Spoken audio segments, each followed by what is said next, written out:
What's going on, guys? Welcome back to the channel after a very long weekend of traveling, moving my setup back to Wisconsin, 10-hour drive. I'm finally here. I had to give you guys some Doom videos when we closed out that series this weekend, but we are back with the Black Ops 3 action that you guys have been looking for. So I'm glad you guys are back, and you are obviously here to become the next Pamaj, Nagafen, those expert snipers that you see in the World League. I'm going to be giving you guys some tips today to increase your sniping game in Black Ops 3, but however, these tips are just to help you. The only thing that cannot be substituted is practice. These guys practice day in and day out, because to become one of the expert snipers in Call of Duty Black Ops 3, you have to build that muscle memory. The tips I'm going to give you are going to help you do that, but you have to sit there, put the hours in, and make sure you are dialed in with your accuracy. So that being said, let's get into the very first tip that I can give you, and that has to do with the class build. Let's do this.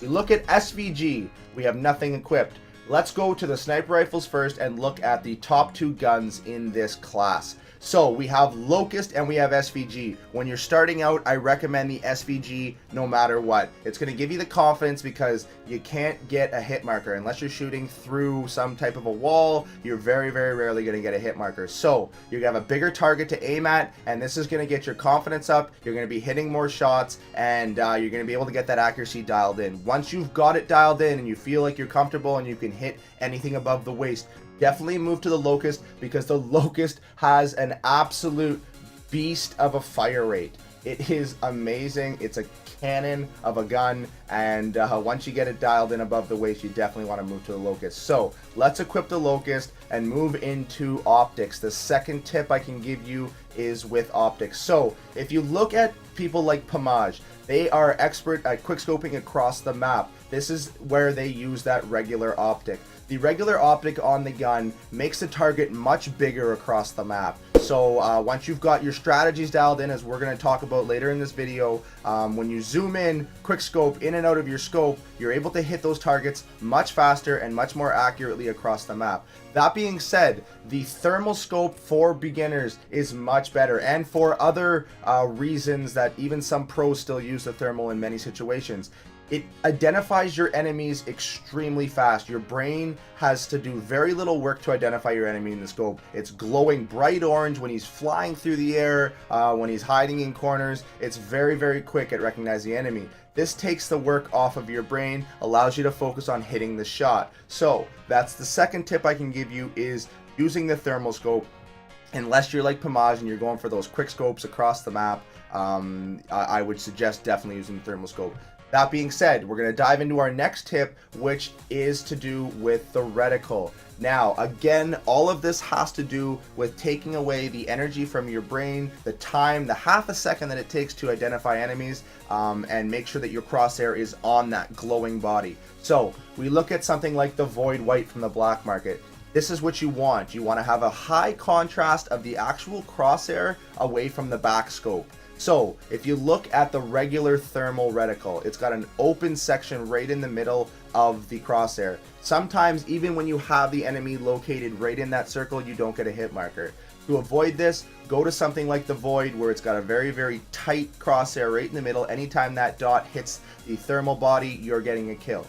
So that being said, the Void White is much better than any of the other reticles because it has a very high contrast. Your brain doesn't have to adjust to see that bright red crosshair right in the middle, and you can get that on the thermal body, pull the trigger, and you have yourself a kill. So let's put that on and move on to the next step.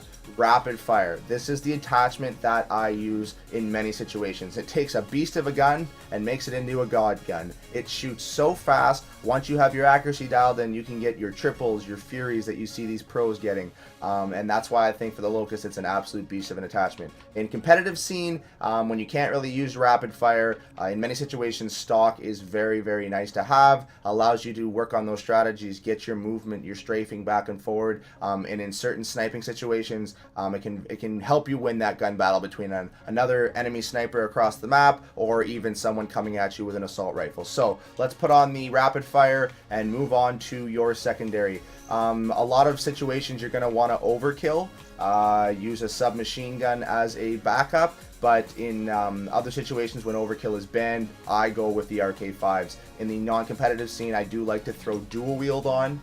This is my favorite attachment. When you get a fast trigger finger on dual RK5s, very few even submachine guns can beat you in a close duel. So in the situation where you can't use dual wield, definitely an RK5 by itself is still very good. And the perks that I use, Afterburner, very, very key for your wall running snipes, your jump snipes in many maps, and just many situations where a sniper really needs to have the Afterburner as a perk. Fast hands to get between your secondary and your locust as fast as possible. And then in the competitive scene, you want dead silence, but in a lot of situations, I just go with blast suppressor, keep you less visible on the map when you're jumping up to certain areas. So this is the basics of the class. I leave some space there to put in some trophy systems if you're playing hardpoint, maybe a lethal if you want that, smoke grenades if you want to be shooting thermal through smoke, and all sorts of things. So that is the basics of this class.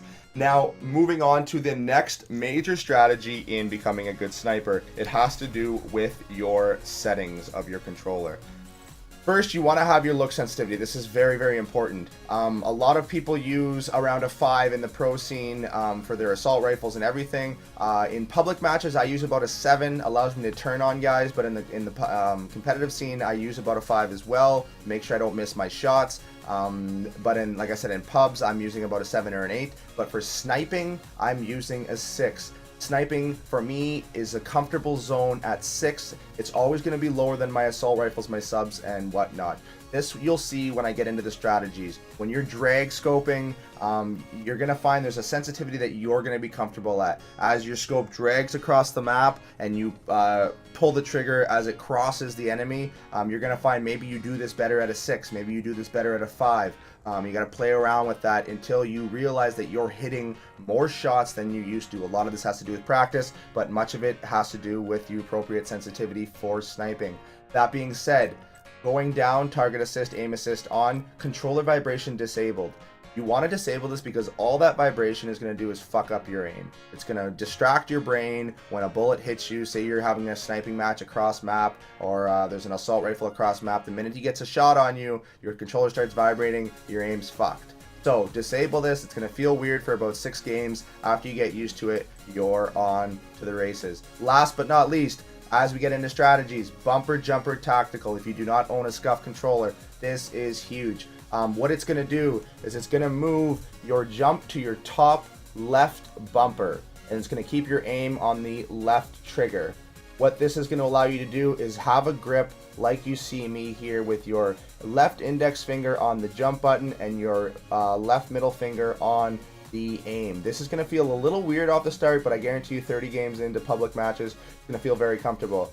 This is going to allow you to keep your thumbs on the joysticks. It can allow you to jump, aim, and shoot all at the same time like the scuff does for the pros.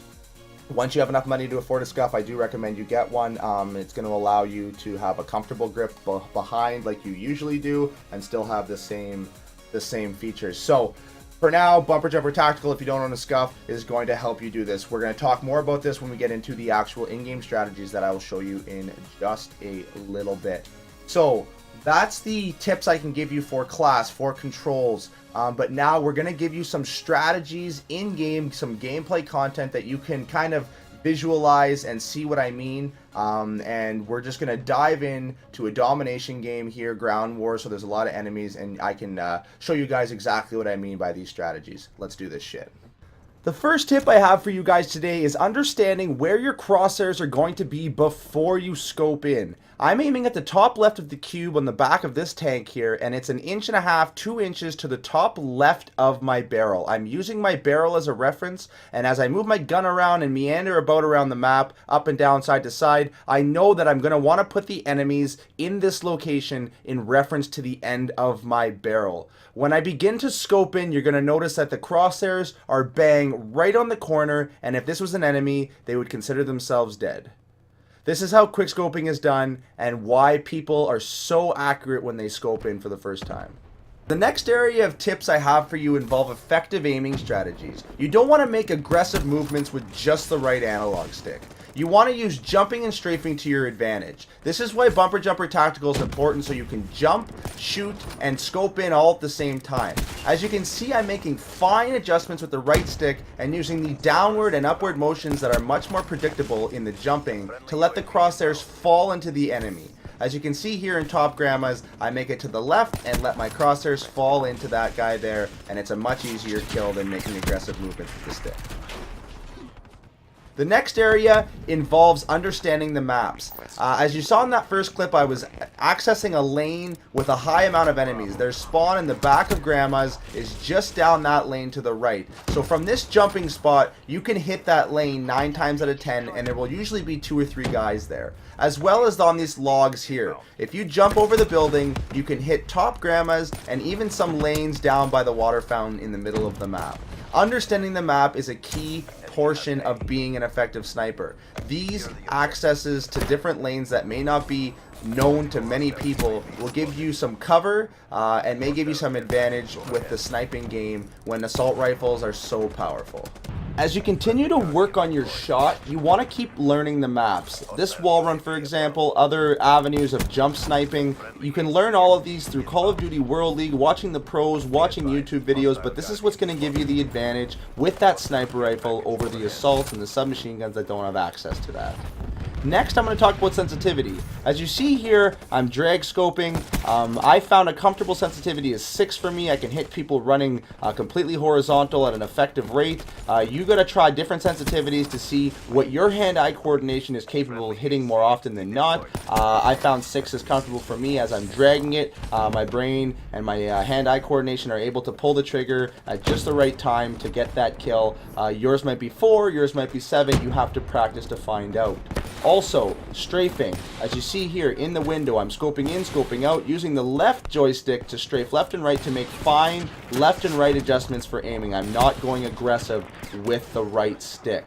Strafing is key, much like the jumping is when you're behind head glitch cover. Strafing in windows are very, very key for that. Also, as you saw, scoping in and out is key as well. As soon as you get hit markers, scope out. You don't want to keep your scope up because you don't have dexterity with movement. Your jumping is slow, your strafing is slow. As soon as you get hit markers, back out of your scope, get behind cover. As you see here, I'm going to take out this enemy up in top church and then completely release my scope and get behind cover so the next enemy doesn't kill me. This also applies for jumping. As you see here, I get into a jumping battle, I miss, I scope out and jump, I scope in, and I'm able to take out enemies very quickly and stay behind cover. So there it is, guys, a sniper guide for you guys, a few tips that you can use while you're practicing your shot, and who knows, you may be the next Pamaj, Formal, or Nagafen when it comes to the sniper rifles of Call of Duty. As you can see, I'm back in my apartment in Wisconsin for college, going to be bringing you guys videos all year, Black Ops 3, Infinite Warfare, some Destiny, and other first-person shooters that you guys want to see. If you guys liked the video, if you learned something, if the tips were helpful, drop a like on the video. It helps me more than you know. If you're new to the channel and want to see more videos like this, subscribe, stay tuned to the videos upcoming. Leave a comment below on what you guys want to see next. If you want to see more best class videos, you want to see more tips like this on how I play the Call of Duty franchise games, and some of the tips that I've picked up while watching Call of Duty World League, just let me know in the comments below. And until next time, guys, stay on the bean, you do you, live life your way, because that's the way it's meant to be. Here's your beauties.